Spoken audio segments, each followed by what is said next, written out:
Oui, effectivement, Khalifa, je viens d'être mis au courant. Donc, l'information est confirmée. Le rappel à Dieu du Khalif général de Layen, Mohamedou Makhtar Laye, Ibn Seydina Magnon, Ibn Seydina Limam Laye Mahdi al-Muntazar.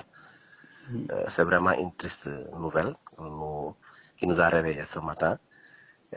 On est sur la consternation. Vraiment, c'est une triste nouvelle parce qu'on ne le savait pas. On le savait malade, certes, mais on ne pensait pas que voilà, que ce matin, on allait se réveiller avec cette nouvelle, avec cette triste nouvelle. Il a été inhumé ce matin, très tôt le matin, auprès de son père Seydina Magnon Laye, qui est le deuxième khalife de Seydina Limamou Laye, à Yoff Diamalaye. Ci suba lañ ñu ko wax gëmuñu ko woon sax au départ wax dëgg yàlla waaye nag yàlla ak dogalam am na yoo xamante ne moom bu ñëwee da nga koy nangu rek boo dee jullit.